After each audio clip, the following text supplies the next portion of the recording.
Dear friends, कैसे हैं आप सब। उम्मीद करती हूँ कि आप लोग बहुत अच्छे होंगे। फ्रेंड्स, अक्सर लोग टेक्नोलॉजी को दोष देते हैं कि जो फ़ोन है, मोबाइल है, ये जो इंटरनेट है, इसी की वजह से बच्चे बड़ी घटना दुर्घटना में फंसते हैं, इसी की वजह से कुछ गलत होता है। लेकिन ऐसा नहीं है। अगर 5 बार हादसे फ़ोन की वजह से हुए हैं तो ऐसे 15 हादसे जो टले होंगे वो फ़ोन की वजह से ही टले हैं। अपने आप सोच कर देखिए।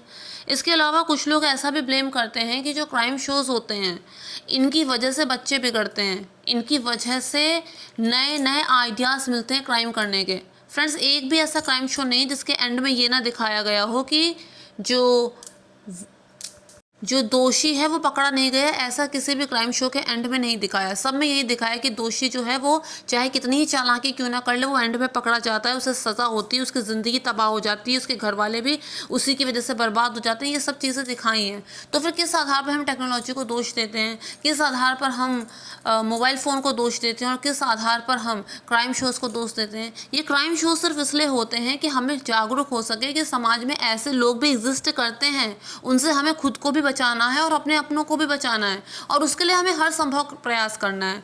कोई भी जो हादसा होता है वो एकदम से नहीं होता कि एकाएक हो गया, कुछ ना कुछ हिंट हमें मिलती है, लेकिन हम कई बार जानबूझकर तो कई बार अनजाने में उसे अनदेखा कर देते हैं, जिस वजह से बड़ी बड़ी घटनाएं घट जाती हैं। तो इन्हें टालने के लिए सबसे पहले ज़रूरी है कि हम हमेशा सतर्क हो, जिस बारे में खुद जानकारी ना हो किसी और से इस बारे में जानकारी ले लें।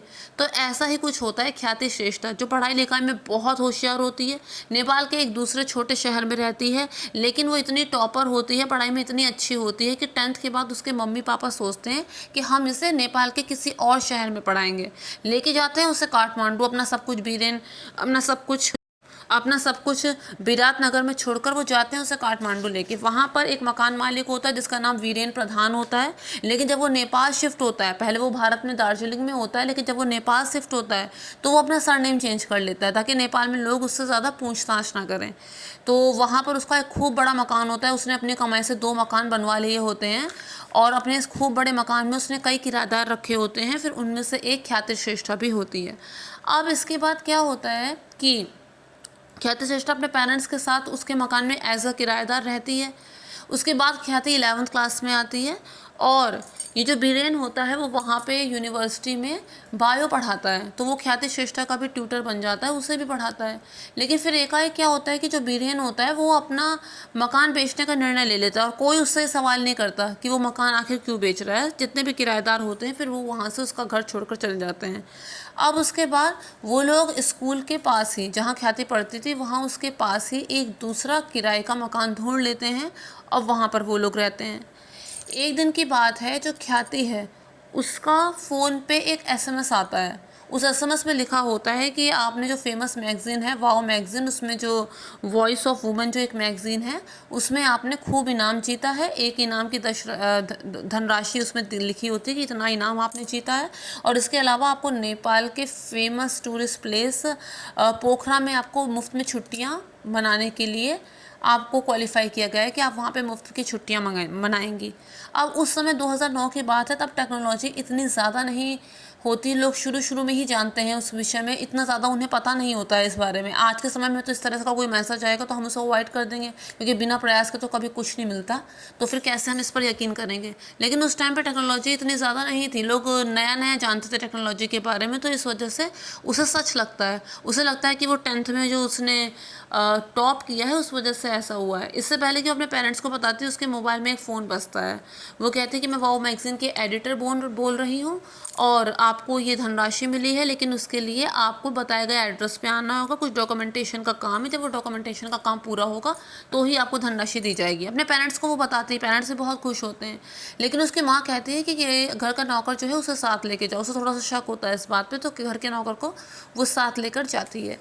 अब वहाँ पर बताई गई जगह पे वो लोग पहुँचते हैं, तो वहाँ पर उन्हें वो लड़की दिखती है। वो कहती है कि वही वो एडिटर है, और इस तरह से वो नौकर को कॉन्फिडेंस में ले लेती है। कहते हैं कि डॉक्यूमेंटेशन का काम अब होगा और ये काम बहुत लंबा चलेगा।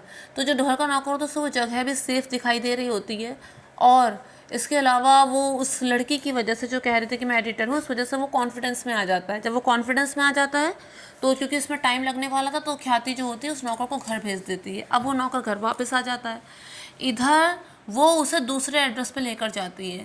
ख्याति को इस समय चौंकना चाहिए था, लेकिन वो क्यों नहीं चौंकी पता नहीं। उसे दूसरे एड्रेस पे लेके जब वो जाती है तो वहाँ पर उसकी मुलाकात ऐसे आदमी से होती है जिसे वो पहले से जानती है। वो देखती है कि उसका जो पुराना मकान मालिक है, जो उसका ट्यूटर भी रह चुका है, वो वहाँ पर पहले से मौजूद है। उसे पहले थोड़ी हैरानी होती है कि ये वहाँ पे क्या कर रहा है, तो वो उसे एक कहानी सुनाता है। वो उसे कहता है कि जो मैं इस मैगज़ीन के लिए बहुत टाइम से काम कर रहा हूँ, इसलिए मैं यहाँ पर हूँ। ख्याति विश्वास कर लेती है। इसके बाद डॉक्यूमेंटेशन का काम शुरू होता है और फिर वो अपनी माँ को फ़ोन करके बताती है कि अभी तो काम शुरू ही हुआ है, आप लोग मेरी चिंता मत कीजिए, मैं काम निपटा कर ही आऊँगी। इसके बाद वो उसे कॉफ़ी ऑफ़र करता है, जो बीरेन प्रधान होता है उसे कॉफ़ी ऑफ़र करता है। इसके बाद शाम हो जाती है, लेकिन ख्याति जो है वो घर वापस लौट कर नहीं आती। पेरेंट्स को चिंता होने लगती है। वो पुलिस के पास जा ही रहे होते हैं कि तभी उनके पिताजी के मोबाइल में एक मैसेज आता है जिसमें ये लिखा होता है कि तुम्हारी बेटी किडनैप हो चुकी है, जिंदा देखना चाहते हो तो 10 लाख रुपए लेकर बताई गई जगह पे आ जाओ। साथ ही वो ये भी कह देते हैं कि वो जो नेपाल का एक बहुत ही खतरनाक गैंग है जो तेराई वैली में रहता है, वो हम उसके लोग हैं, और अगर पुलिस को तुमने इत्तला करने की कोशिश की तो तुम्हारी बेटी को हम मार देंगे। पिता डर जाता है। माँ कहती है कि हमें पुलिस में इत्तला कर देनी चाहिए, लेकिन वो कहता है कि नहीं, हम पैसे दे देंगे जैसा वो लोग चाहते हैं, हमें बेटी सुरक्षित मिलनी चाहिए। और इसके बाद वो लोग किसी तरह 10 लाख रुपए का अरेंजमेंट करते हैं, बताई गई लोकेशन पर पहुंचते हैं। फिर वो उन्हें नेपाल के ही दूसरे शहर में बुलाता है। वो अपनी गाड़ी लेके वापस उधर निकल जाते हैं। जब वहाँ लोकेशन पे पहुँचते हैं, किडनैपर को फ़ोन करते हैं, फिर वो उन्हें कोई और लोकेशन बताता है। ऐसे ही वो कई दिन तक उन्हें नेपाल के अलग अलग शहरों में घुमाता रहता है कि अब पैसे लेके यहाँ आओ। इस तरह से उन्हें कई शहरों में घुमाता रहता है। इसके बाद वो उन्हें बुलाता है कि नहीं, मुझे पैसे यहाँ नहीं बल्कि दार्जिलिंग में चाहिए। तो वो वापस फिर से इंडिया जाते हैं। इसके बाद वो कहता है कि नहीं, पैसे मुझे वापस नेपाल में ही चाहिए। नेपाल में वो उन्हें एक जगह बताता है कि उस जगह पे हमें पैसे चाहिए, लेकिन उसकी शर्त है कि होटल के अंदर सिर्फ तुम्हारा नौकर आएगा तो ही ख्याति को जिंदा छोड़ेंगे। अब वो नौकर को उस जगह पे पहुंचते हैं, नौकर को पैसे देते हैं और वो पैसे लेके अंदर जाता है। पेरेंट्स को उम्मीद थी कि ख्याति उसके साथ ही आएगी, लेकिन ऐसा होता नहीं है। ख्याति उसके साथ नहीं होती है। अब वो लोग घर वापस लौटने के सिवा उनके पास कोई चारा नहीं होता। उन्हें ये लगता है कि हो सकता है ख्याति को उन्होंने घर ही भेज दिया हो, वो डायरेक्ट घर पर ही उन्हें मिले। वो अपने घर वापस चले जाते हैं, लेकिन ख्याति वहाँ पर भी नहीं होती। अब वो थक हार के पुलिस के पास जाते हैं। पुलिस सारी घटनाओं को ध्यान से सुनती है। 12 दिन बीत चुके होते हैं। इसके बाद पुलिस कहती है कि इन पूरे घटनाक्रम में जब आप इधर उधर जा रहे थे, आपने कोई ऐसी चीज़ देखी जो आपको अजीब लगी हो?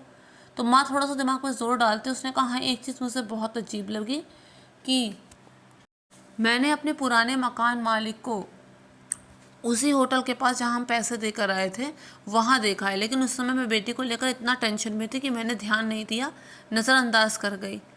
इस पर पुलिस उस पुराने मकान मालिक को पकड़ने का फैसला कर लेती है। इसके बाद पहले तो वो साफ इनकार करता है कि नहीं, मेरे इस मामले से ना कुछ लेना है ना देना, लेकिन जब पुलिस सख्ती से पूछताछ करती, मारपीट करती है, तब वो सब कुछ तोते की तरह उगल देता है। वो कहता है कि यहाँ आकर उसने खूब पैसा तो कमाया, प्रॉपर्टी तो बनाई, लेकिन उसे एक बुरी आदत लग गई। बीते कुछ समय से उसे कैसीनो में जुआ खेलने की आदत लग गई, जिसमें वो बारी बारी करके लगातार हारता रहा और उस पर इतना कर्जा चढ़ गया कि उसे अपने मकान भी बेचना पड़ा, उस पर जो भी प्रॉपर्टी थी सब बेचना पड़ा, लेकिन उसके बावजूद वो कर्जा नहीं उतरा। फिर उसे किसी ने बताया कि वो जो फैमिली आपके यहाँ किराए पे रहती थी वो यहीं काठमांडू में ही कहीं रह रही है, आप उनसे मदद ले सकते हैं, वो लोग बहुत पैसे वाले हैं। तो उनका हालचाल पूछने, उनसे मदद लेने, उनसे इसी बारे में बात करने वो उनके घर गया। लेकिन वहाँ पर कहते हैं कि लेडीज़ को ज़्यादा नहीं बोलना चाहिए। वहाँ पर उसकी माँ ख्याति की माँ ये चर्चा कर देती है कि हमने अपनी बेटी के फ्यूचर के लिए ये प्लान किया है और इसके अलावा हमने इतनी धनराशि अपनी बेटी के लिए अलग जोड़ कर रखी है। यही उसकी सबसे बड़ी गलती होती है, क्योंकि फिर उसके बाद उसके दिमाग का प्लान बदल जाता है। वो कहता है कि नहीं, अभी मैं इनसे पैसे नहीं लूँगा, मैं ख्याति को किडनैप करके तब इनसे पैसे ऐंठूँगा। ऐसा उसके दिमाग में आ जाता है और वो बहुत खुश होता है। इसके बाद वो अपने पुराने स्टूडेंट की मदद लेता है जो उसके काफ़ी करीबी थी, और उसकी मदद से वो उसे फ़ोन करवाता है ख्याति को। फिर जो SMS का सिलसिला होता है वहीं ये सब क्यों हुआ होता है, ये सब हुआ होता है एक लापरवाही की बदौलत अगर उस समय उस एसएमएस को लेके मन में ज़रा से भी शंका थी तो किसी और से मदद लेते तो शायद किसी और को पता होता, या फिर नौकर राम वापस लौटकर बीच में क्यों आया, या फिर पेरेंट्स को उसके साथ जाना चाहिए तो उन्हें आखिर घर में ऐसा कौन सा ज़रूरी काम था। तो ये सब जो लापरवाहियाँ थी जिस वजह से अब वो बताता है कि क्या हुआ था जब उसने क्लोरोफॉर्म दोबारा उसे सुखा के बेहोश किया था, क्योंकि तब तक उसका काम हो नहीं पाया था, उसे पैसे मिल नहीं पाए थे। तभी क्लोरोफॉर्म की मात्रा ज़्यादा हो जाती है जिस वजह से वो मर जाती है, ऐसा उसको लगता है। अब उसे किसी तरह उसके लाश को ठिकाने लगाना था, क्योंकि उसे डर लगने लग जाता है कि कहीं ऐसा ना हो कि ये ज़िंदा रह जाए और वो पकड़ा जाए। तो लाश को ठिकाने लगाना तो उसके लिए वो उसे जितना मार सकता है उतना वो मारता है, उसके बाद उसके अलग अलग टुकड़े करके अलग अलग जगह पे फेंक देता है। उसका प्लान ये था कि किसी तरह से टुकड़े डिकम्पोज हो जाए, किसी को पता ना चले, लेकिन ऐसा हो नहीं पाता है। पेरेंट्स तो ढूंढेंगे ही ना कि उनकी बेटी कहाँ है। अब इसके बाद इस बात की नेपाल में बहुत निंदा हुई थी कि जब इतनी टॉपर लड़की, इतनी होनहार लड़की भी सुरक्षित नहीं है नेपाल में, तो बाकी जनता के विषय में हम क्या ही कहें। इसके अलावा जब अदालत ले जाया गया था इन दोनों को जो उस ख्याति के कत्ल में बराबरी के जिम्मेदार हैं, तब लोगों ने रास्ते में खूब मारपीट की थी। फ्रेंड्स, अगर मेरा वीडियो अच्छा लगा हो तो मेक श्योर चैनल को सब्सक्राइब, वीडियो को लाइक और शेयर ज़रूर कीजिएगा। Friends, thank you.